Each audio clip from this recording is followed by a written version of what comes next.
Welcome to the TMZ podcast. I'm Branson Quirk. I'm Charlie Neff. Charlie Neff is back. I am back and better than ever. I'm so excited to have you on here. Oh, thank you. Seriously. And you look great. Oh my God. You look Okay, great. I do have a bug bite here on my face from going into the jacuzzi last night. You're telling them this? Thank you very much. No one can see it. I promise you. The cameras are not that 4K. Oh, Don't okay, worry. good. Don't worry. Don't look. But I will say, Charlie and Branson, what a duo. No, I started as an associate producer on this and used to help produce it when you and Charlie were doing it in the morning. And now here we are, full circle all the way here now. Afternoon edition. This is new. We update everybody. If you're just joining us now, we update throughout the day. All the updates that happen to our stories, because there's a lot that happens. Sometimes the minute we walk out of the room in the morning, there's a new update. New breaking news. Exactly. By the way, you're not wearing any green though. Oh, I have a reason for that. Okay, because you know I'm very festive. Yes. By the way, I love your green shirt. I'll be honest Is that Miller Lite? Miller Lite. Wow, okay. Hey, look at the back. It has oh, that's so fun. I will say though, I usually like to dress up for the pod and look nice. Like you look nice right now, and I look awful. I got a beard coming in here, a hat on, hair's not washed. Branson. Charlie Cotton today a little bit. How did he look this morning? Was he in green? He was out today. Oh, Actually. he's out today. Yeah, wow. He was really hitting those green beers. Yes. But I'm not wearing green today because I did an interview today that's not airing until tomorrow on the website. And so I didn't want to outdate it if I was wearing like Irish green tomorrow. Yeah, for sure. And green is not a good color. I know, you were saying that earlier. I love green. Not the biggest fan. I like black. It really helps. In your blonde, brown eyes, black really helps bring that out. Yeah, that's a good point. I used to have blonde hair when I was younger. You still have blonde hair? Yeah, light brown. Yeah, okay. Yeah, so... Well, I guess... Wow, fashion with Branson. Yeah. Tomorrow I'll look a lot better. Well, this story, it's been cooking all day. We're continuing to get updates. Taylor, Frankie, Paul. This morning, we explained the allegations a little bit on what's being said from both sides. But now we're finally hearing from the producers of The Bachelorette, which starts next week, March 22nd. Yeah. I love The Bachelorette. First of all, me too. You watch every season? Yeah, for the most part. For the most part. But I will say, I think like any Bachelor franchise fan knows that they usually pick bachelorettes that have been on a previous Bachelor season. So usually there's a lot of background checks because they start off just as a contestant on a different season. But with her season, she was plucked literally out of thin air, had no experience on the Bachelor franchise at all. And so a lot of people thought like, that's really random. But I think for them, they're trying to shake things up. They're trying to get more viewership. They kind of had like, not great ratings after Chris Harrison left, got fired, whatever you want to say about that.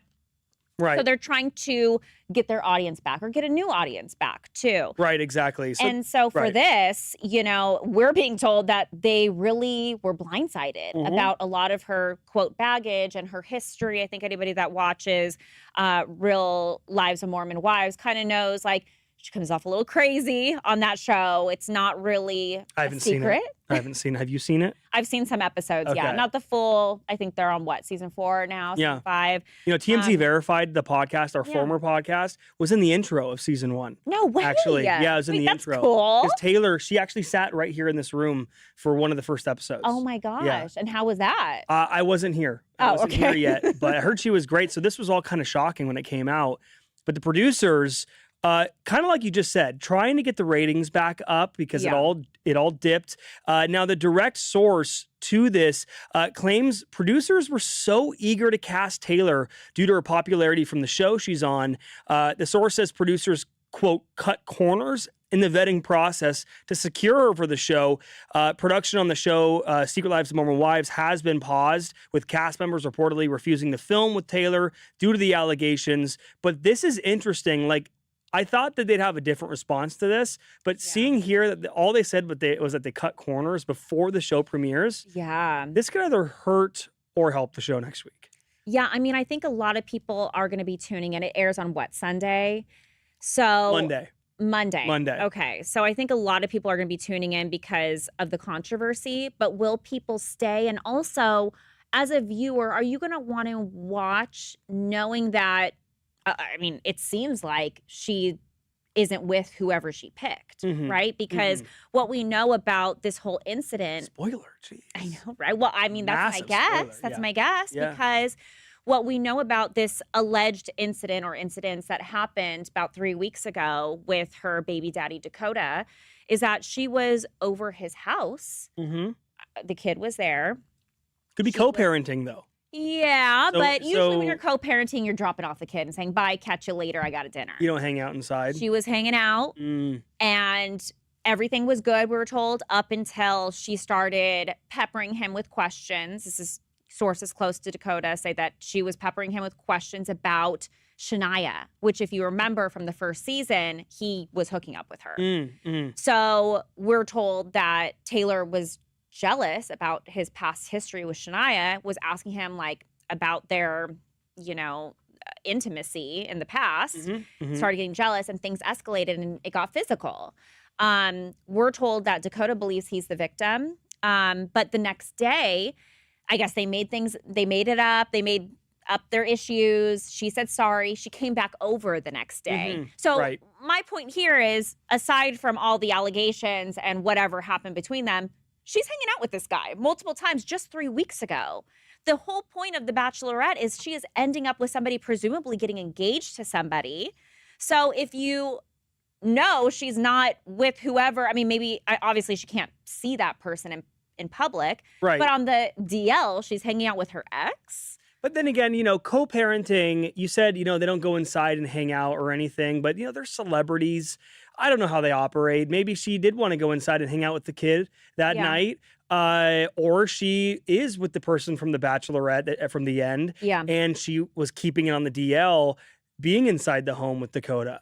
I don't know. All right, I don't know. Branson with the benefit of the doubt. So you're still going to watch hoping that she finds love. I love the show, and I hate, it's funny, my girlfriend loves to look up the outcome, the outcome of the show, the spoiler before they watch it, and then they enjoy it. I'm like, no way, I want to watch the whole thing and enjoy it. So I'm a little sad now that you said that to me, because I'm like, wait a minute, now it's kind of ruined.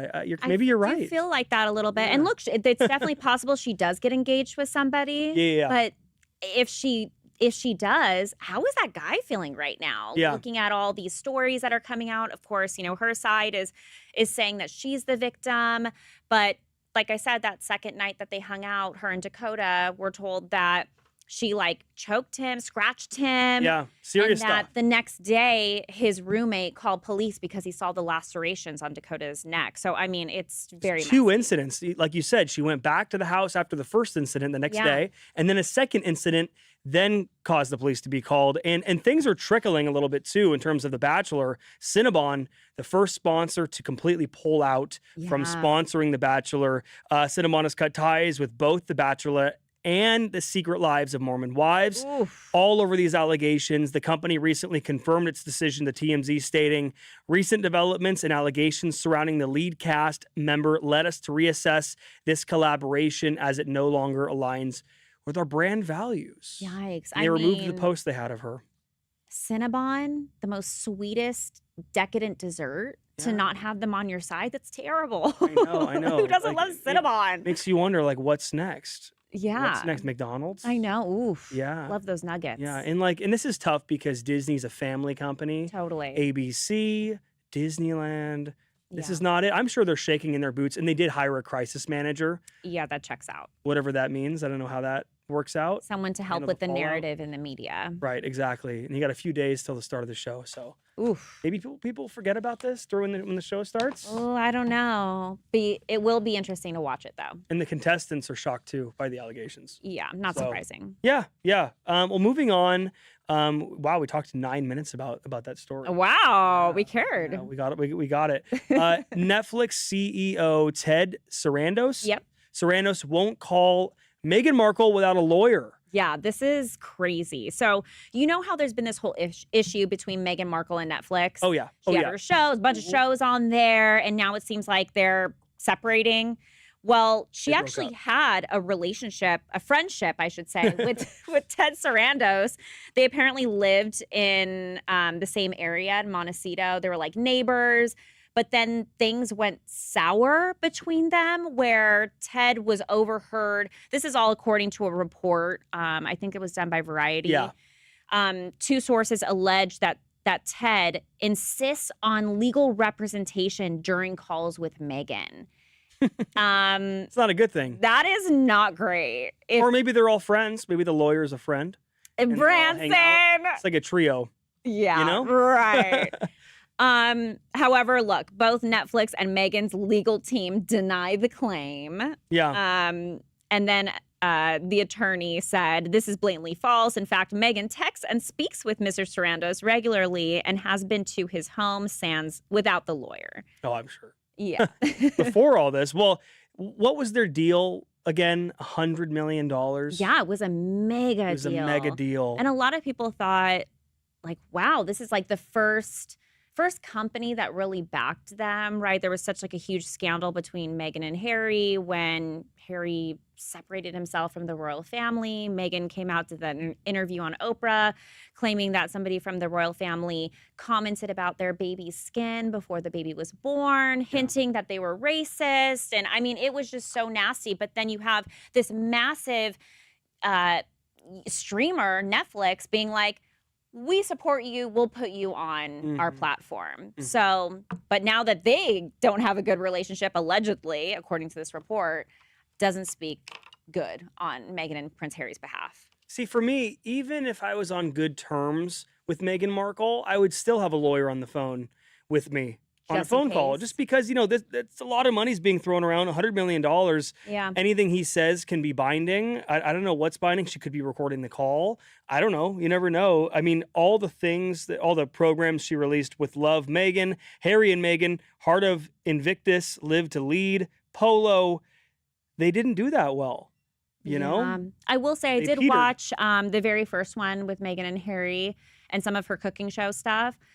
I know this is like probably different from what I just sounded like a minute ago, but I actually kind of liked them. I thought they came, and I'm sure, look, they're like a part of all these shows. So they have a hand in what is airing and what's not about them. But I did think it was great for their image. But like you said, not a lot of people tuned in. Yeah. And the pandemic, I mean, the partnership was in 2020 when it began. So everything changed in 2020. People started watching everything differently, watching other things. So I'm sure that derailed it a little bit. But maybe just the demand for Meghan and Harry is just not where it used to be. And even there was a report too, you know, she has her own company of like wine and jams. As ever? As ever. As ever, yes. There was a report that there's like all this extra stock and people are just giving it away. I don't know if that's true or not, but man. I mean, I liked the concept of As Ever. I love like the lifestyle. Like, have you been to Target where they have that section in the middle for Magnolia? Yes. That kind of reminds me of it, right? Right? I love like those like, you know, straws and honey and like all those things. Yes. Flowers. I liked it. I have no issue with Meghan. I went near their home on Valentine's Day. Me and my girlfriend actually drove up to their home. The gate was open, by the way. Whoa. You could just drive right in. You should have been like, oh, sorry, wrong. I don't think so. Wrong address. It's private security. I'm not messing with it. Okay, fair. No way. But yeah. Do you think we should do this last story or should we go on to history? Up to you guys. Let's just do it. We go All longer. right, we'll go quick on this one. Shia LaBeouf, he's been in Rome. Yeah. He's in Italy, got permission to go out there for his dad's baptism. What is it? Dad's baptism. Yeah. Which is interesting. People go over to Italy for their baptism? Well, yeah, usually the Vatican, if you're Catholic, right? Yeah. Which Vatican is technically its own country, but it is like right there by Rome. Right. But he's been in Rome. He was in this hotel lobby. We got this video of him. I don't know if this is how you walk around in public, but here's the video. Come on, bro. Give me your match. You got match? Come on, bro. Give me your match. You got match?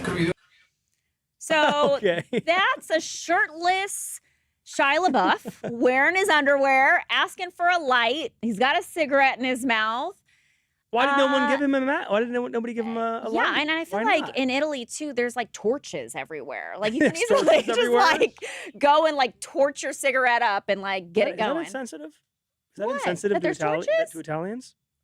I mean, I feel like they burn it for a reason, right? Like the Olympics, you have saying the that they're torch. behind in technology, that they have to have torches on the streets? No, I just think that's like part of history that we just don't. Yeah. I don't know. I'm America's kidding, not by that the way. old. Oh, okay. I mean, this is something. Like, I mean, he's got the cigarette in his mouth. What do you think happened here? Do you think he came out of the hotel room and needed a light and just said, "Somebody help"? Yeah, I mean, in his boxers. Look, he marches to the beat of his own drum. I think that's Yeah. sure. I mean, the fact for me, the biggest surprise here is that he's already up to new antics over in Rome when he got permission after originally not getting permission to go to Rome from the judge. The judge signs off on it like, hey, he probably told the judge, don't worry, I'm going to be just fine. I'm not going to do any antics. He goes over there and here we go. What can go wrong in Italy? Is this illegal though? I don't think it is. It's not illegal to do that. Is it public indecency? I think if you're exposing yourself, it's a different story. Yeah. It's technically clothing. Yeah. Well, best of luck to Shia LaBeouf. Hopefully he can work this all out. Yeah. Yeah. You want to move to the comments here? Yeah, sure. Wow. Back to the comments section. It's been a while for me. Okay, so Krista Helicopter 007 said, Secret Lives of Mormon Lives is same as the Real Housewives of Salt Lake City. I might have to go rewatch Secret Lives again. I stopped after season 1. I'm right there with you. I need to go back. I haven't seen it. I'll check it out now. I will. Lori Lanny said, I'm not so interested in any fake Mormon show. Living in Utah. I love your hair and that top, Charlie. So classy. Oh, wow. Thank you. Wow. I also love Utah. Very, very beautiful state. Underrated. What are you looking back for? This next comment is referencing our shelf here. Oh, okay. Weblo G said, the top shelf in the back of Branson is empty. Why so? Wait. Well, there's. Can he see up there? That tall? Is the camera that. Oh, you can see the top. You want me to put something up there? Yeah, what should we put up there? Here, I got you, Weblo. Here, 1 second. I'll put my... Your cup? There you go. Wow, it's like a trophy. There trophy you go. cup. There you go. Oh, wait, Charlie. Oh, do you want Today in History? Yes, we have Today in History. Okay, I've been looking forward to this, so I'll please. go through these very fast. No, it's okay. We have time. Oh, okay. Do we? Yeah. Wow, this is so chillax. We decide how long it goes, so go for it. Okay. Today in History. Today is obviously... St. Patrick's Day. Yes. Sorry. Like in your shirt. Sorry, it was too obvious. So this day in 461 AD. Do you even know how long ago that is? You said like AD. Like AD, that's a long ass time ago. Do you know what AD stands for? After death. No. Christ, it's right? Anno Domini. Okay. Wait, Anno Domini. I need to go back to school. Anno I thought it was Domini. after death. It means after Jesus Christ. Yeah. Yeah. Mm-hmm. And then BC is before Christ. Yeah. Okay. Just making sure. Sorry, go for it. So this day, 461 AD, St. Patrick, real guy, okay, died in Ireland. So we actually celebrate his death. So here's quick history on who St. Patrick was. He served as a missionary in Ireland. People think he was Irish. He actually wasn't. That is not accurate. But he was kidnapped in Great Britain. So he's from England. So he was kidnapped in Great Britain at the age of 16. And then he was forced in Ireland to be a shepherd against his will for 6 years. So he lived there, didn't want to be there, and then he escaped and returned home, and he went back to Ireland after he escaped all these people that like drove him nuts. He's like, you know what? I'm going back to the place that ruined me to preach to the people that treated him poorly. So he went back to spread the gospel. Got you. Well, now I know why there's no St. Patrick biopic. Oh, is it boring? The story is just not there. Sad. I mean, he was kidnapped at 16. Well, why was he kidnapped? What did he do? Well, I mean, they were maybe always he was fighting preaching the over gospel. I don't know. I don't know the laws of that area, but that's something. A lot of turmoil. I mean, I need to see what happened while he was kidnapped, Yeah. and then maybe we can get a Liam Neeson movie going on. Yeah, I feel like Liam we can Neeson make it as St. Patrick. Oh, right. Yeah. I could see that for sure. So, by the way, he converted thousands of people in Ireland to Christianity, and he used a 3-sided clover as a way of describing the Holy Trinity. So we always think of like the 4-leaf clover or the 3-leaf clover. This 3-sided clover was like his symbol. Unclear if he drank any beer, which is funny because that's how we celebrate. Well, Irish people love Beer. I'm full Irish. Alcohol, I I'm think. full Irish. Okay. Quirk is my last name. Right. I did a deep dive at an Irish business one time where they showed me everything about my Irish past. That's pretty cool. And the Quirk family was like, we did a lot of stuff. You know, like we were in a building where bombs were going off in Ireland, and like we're talking like 1600s here though. Yeah. We're talking like yeah. So I'm a victim. Wow. No, Branson. We can have the therapy talk after this. But yes, Irish people love to drink, so I think that's why it's the time. Are you going to drink tonight for St. Patrick's Day? Is your husband? Can I have wine? Does that go against it Italian? Goes against Yeah, because it's Italian and this is Ireland. It's not Napa. This day in 1962. Actually, not that long ago, Chicago officially turned the river green. Oh, have you seen that before? I just went to Chicago 2 weekends ago. Oh, and you didn't the get river. To see the Green River. I saw the river normal, and it was freezing. And but very what a city! Looking. No! What a city! Let me tell you, the architecture is fantastic. It's Gotham City. Batman was filmed there. It was. I thought that's New York. It is, but they split it up. So like a lot of it was filmed in Chicago, a lot in New York, and then I believe another city. But it's amazing. Wow. And then just highly recommend it. Couple quick birthdays for you: Rob Lowe, Tamar Braxton, and Katie Ledecky, Olympian. Fun fact about Rob Lowe. Yeah. I think we did this on the site, actually. What? He never got a credit for Tommy Boy. Oh, yeah. That's crazy. To this day, the main antagonist? Who's the bad guy in a movie? The main antagonist, no credit because he didn't want his agency knowing about it. That's why. Wow. Because of the laws. Such an iconic movie, too. And he's great, too. Oh, yeah. Totally. Well, thank you, Charlie, for coming on Branson. TMZ Podcast. We'll be back with you. I mean, guys, I'm sure everybody's so happy to have you back. So. Aww, are you guys? Let us know in the comments. Yeah, and if you have something bad to say, don't write anything. Thank you, everybody. Talk to you soon. Bye.